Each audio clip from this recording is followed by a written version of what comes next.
EMC, la vie démocratique en France.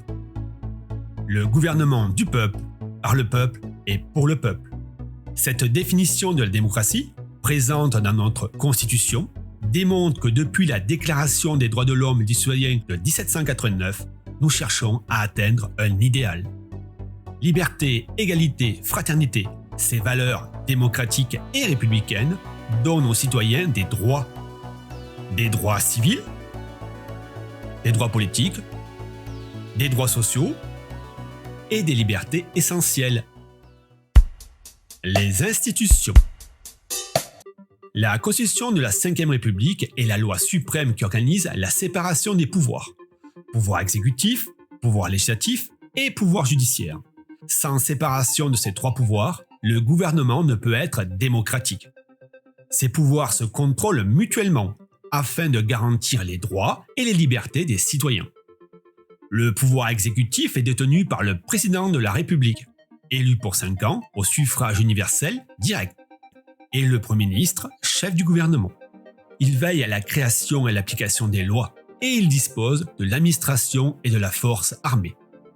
Le président peut dissoudre l'Assemblée nationale, et il peut organiser un référendum, c'est-à-dire un vote direct des citoyens. Le pouvoir législatif est exercé par le Parlement. L'Assemblée nationale et le Sénat, 2 assemblées de représentants du peuple, élus au suffrage universel direct ou indirect, proposent, débattent, modifient et votent les lois et le budget. Le pouvoir judiciaire est l'autorité chargée de réprimer les manquements à la loi et de veiller au respect des droits des citoyens. Par les lois de décentralisation, l'État a confié une partie des tâches qu'il exerçait aux collectivités territoriales, les régions, les départements et les communes. Prenons un exemple très simple. Les communes sont propriétaires et gestionnaires des bâtiments des écoles, les départements des collèges, les régions des lycées et l'État des universités.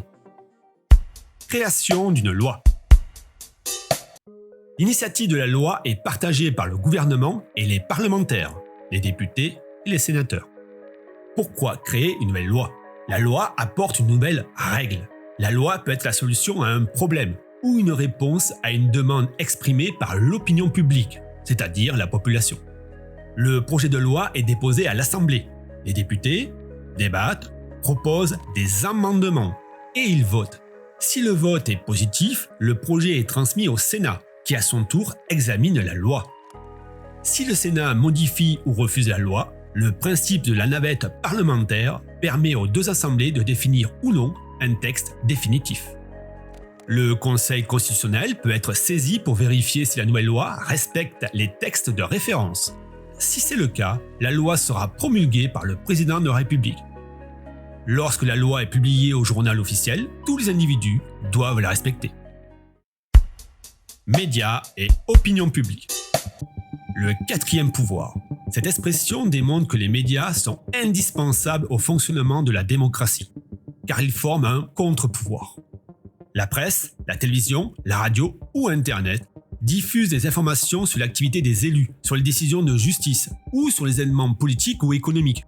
Les médias permettent de s'informer et de s'exprimer. Pour cela, les médias doivent être diversifiés, libres et diffuser des informations vérifiées.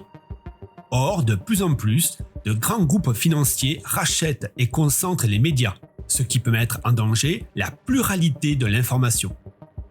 Or, de plus en plus, des informations sont publiées instantanément, ce qui engendre des fake news. 54% des Français s'informent par la télévision, qu'ils considèrent moins fiable que la presse. Pourtant, elle n'est lue que par 38% de la population. 71% des Français ne font pas confiance aux réseaux sociaux, mais les utilisent de plus en plus, notamment pour s'exprimer. Les algorithmes de ces réseaux mettent en valeur les messages qui vont générer le plus de clics, le plus d'audience. Et ils ne reflètent pas suffisamment la pluralité des opinions ou la valeur des informations. Or, c'est la diversité et la qualité de l'information qui permettent à un citoyen de construire sa propre opinion et de participer à l'élaboration d'un avis collectif, que l'on nomme l'opinion publique. L'engagement citoyen. Aucune démocratie ne peut vivre si les citoyens ne s'engagent pas pour eux et pour les autres. S'engager, c'est agir pour ne pas subir le choix des autres. L'engagement politique. S'engager, c'est prendre parti ou se déclarer pour ou contre certaines idées politiques. En France, les partis sont classés de l'extrême gauche à l'extrême droite, car ils expriment la diversité de l'opinion publique. Les partis construisent des programmes de gouvernement, ils participent aux débats politiques et ils présentent des candidats lors des élections. Les adhérents des partis versent des cotisations, participent aux meetings et distribuent des tracts ou se présentent eux-mêmes aux élections.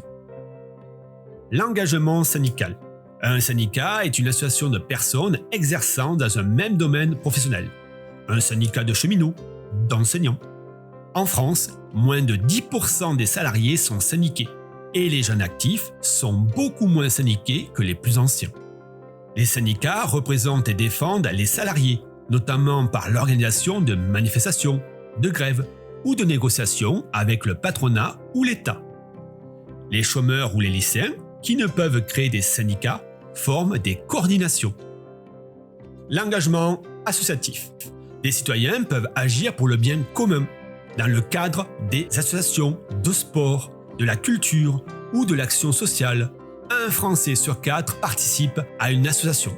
Les bénévoles s'impliquent pour se sentir utiles, pour jouer un rôle actif dans la société et pour lutter contre les inégalités.